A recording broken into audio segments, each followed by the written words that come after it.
Сәлеметсіздер ме тыңдаушылар? Қарапайым деңгей 42-ші сабақ.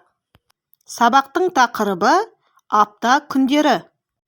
Грамматикалық тақырыбы бар, жоқ, модаль сөздері, қай, қашан, неше, сұрау есімдіктері, мезгіл үстеуі. Грамматика. Ережемен танысыңыз.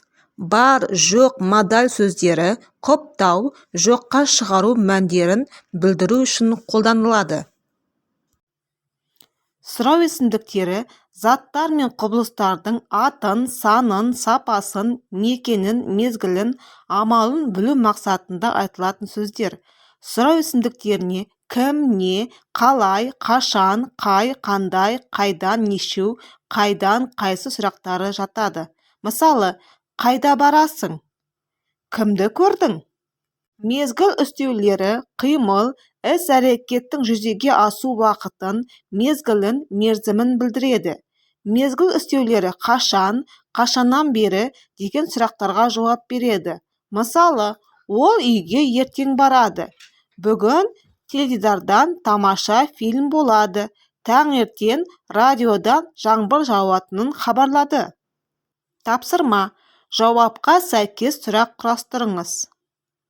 Мысалы, сіздің ағаңыз бар ма? Иә, бар. Берілген үстеулерді пайдаланып сөйлем құрыңыз. Керекті сөздер: осы жылы, қазір, кешке, жазда, күнде, бүгін. Мысалы, кеше мен саябаққа бардым.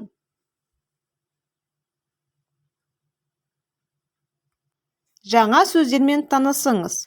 Дүйсенбі, сейсенбі, сәрсенбі, бейсенбі, жұма, сенбі, жексенбі, апта, бүгін, ертең, кеше, жатақхана, емтихан, оқу залы, мейрам, төлемақы, осы жылы.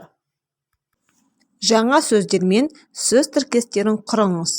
Мысалы, жатақхана, үлкен жатақхана, мейрам, тамаша мейрам. Берілген сілтемеге кіріп, тапсырмаларды орындаңыз. Назарларыңызға рахмет.